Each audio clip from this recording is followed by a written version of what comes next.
Hey, it's Jamie, and welcome to my garden. Today I want to share some tips with you and show you how that I was able to landscape my yard on a budget. But first, let's back up just a little bit and I want to explain to you how I got started. So about 14 years ago, we purchased our home, but prior to us purchasing it, it had sat empty for about 10 years. So you can imagine, everything was a complete mess. The yard was basically just an overgrown field. There was a lot of brush and piles of trash. There were some old outbuildings that just needed to be torn down. There was obviously no landscaping or flower beds or gardens or anything. And so once we worked and we got all of that cleaned up, I was left with a blank slate to landscape however I wanted, which is nice because you have a blank slate and you can design everything and tailor everything just to you. But then on the flip side of that, it can be really expensive. And so I want to share some tips with you that I have learned that I was able to landscape my yard for a fraction of the cost of what it would have been had I not used the tips that I am going to share with you. So I hope that maybe you can pick one or two or all of them to use in your gardens and be able to grow your gardens for a fraction of the price as well. So I am going to share with you my top 4 favorite tips on how you can grow a beautiful budget-friendly garden for a fraction of the cost. I would say tip number 4 would be to grow things from bare root or bulbs or tubers. A lot of times you can get them in the big box stores, you can get them in the bags. I purchased these lilies last year. They came in a 4-pack. I got them for about $7 for 4 of them. And if I would have bought this lily in the store, it would cost me about $10 to $15 for one plant. But I was able to get 4 of them for less than the price that I would have paid for one. You can see how beautiful those are. You can see the bees buzzing all around.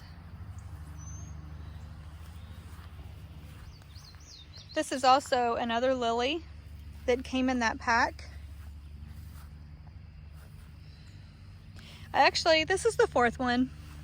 Sadly, I'm only going to get one little bloom on this one because if you can see here, the birds have came along in early spring and pinched off the very top of it just as it was starting to bloom. So that one I'm probably only going to get one bloom on this year. But they're beautiful.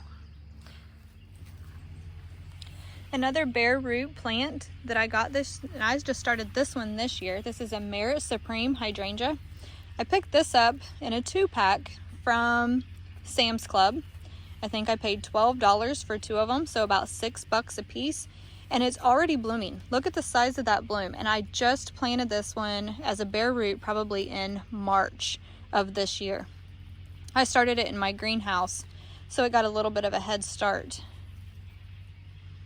But I picked up these from bare root.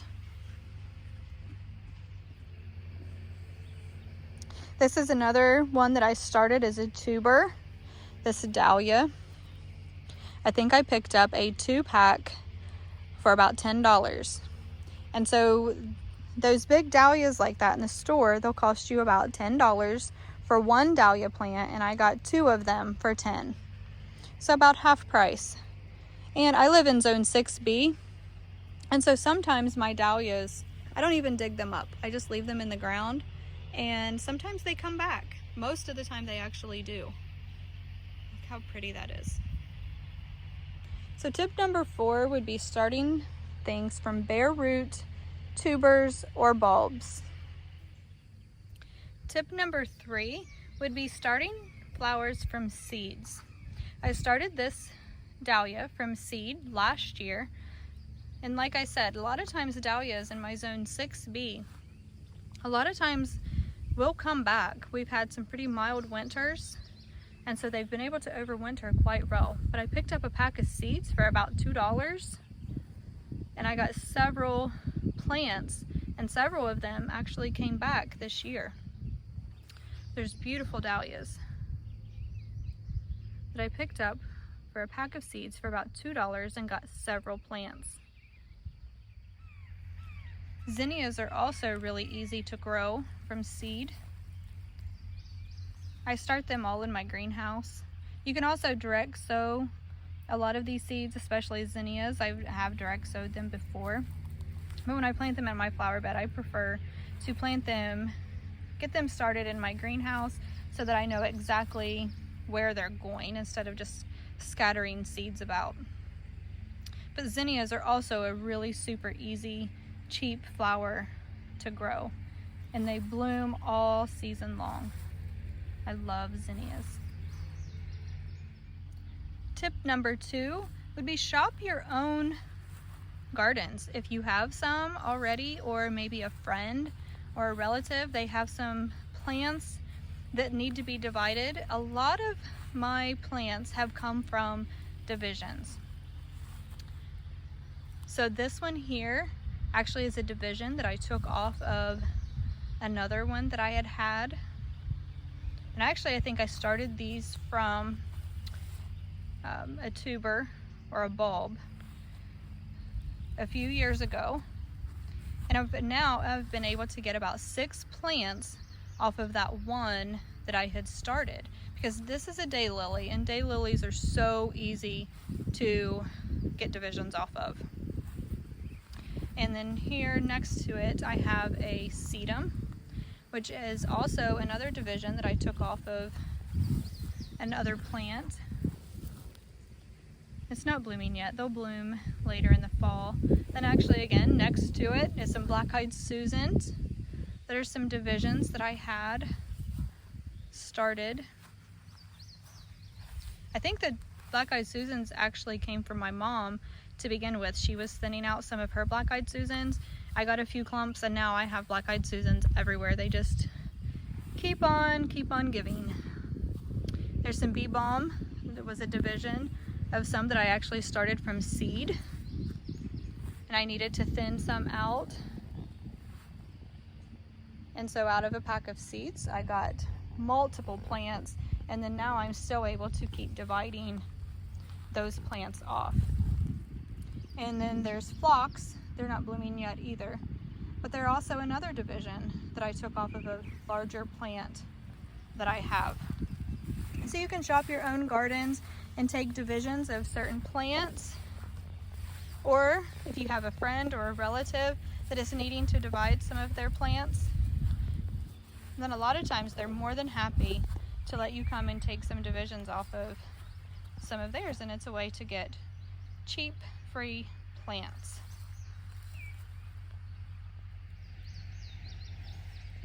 And now for tip number 1, and one that is probably my favorite and that I use all the time, is shopping clearance plants.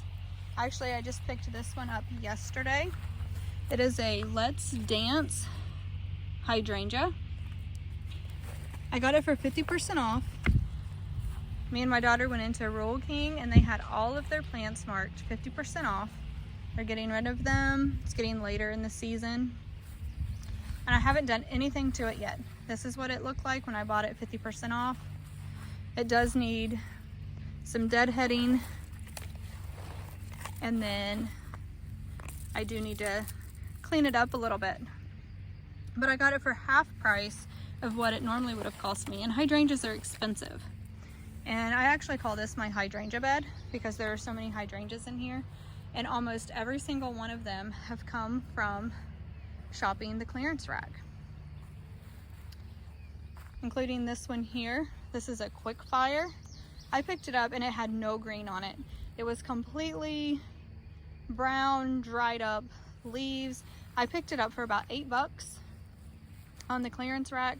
I brought it home, I planted it, put some compost in it, watered it, and this is, I think it's been here maybe 3 seasons. I think this is its 3rd season, I'm not sure.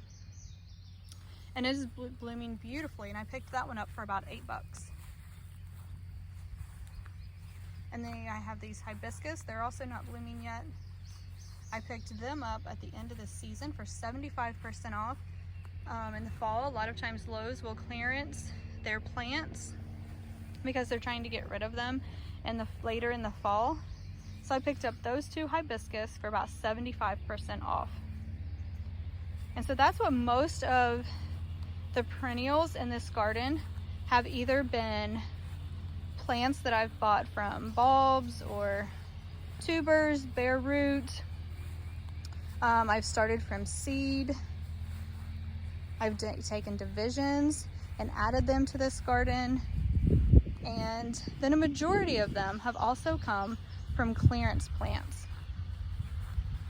Sometimes you have to bring them home and give them a little bit of love because they're clearancing them because they look pretty rough. But it usually doesn't take much, just a little bit of watering, give them some compost, a little TSC, and they'll be beautiful again. These quick fire here also, there's one here and one here. I also picked them up on clearance. The mini Malvet hydrangeas, they were also clearance hydrangeas. This Pinky Winky Standard, I picked it up at the end of season. It was regular $100 and I picked it up for 40 bucks, which it has a lot of bee balm around it there that I started from seed that I need to thin some of it out. But there's a lot of ways that you can plant your garden, and it doesn't have to be expensive. It doesn't have to cost a lot. So let me know in the comments below if any of these tips helped you, or maybe share some tips that you have that you've been able to implement in your garden for a budget-friendly landscape. Thanks for watching and have a great day.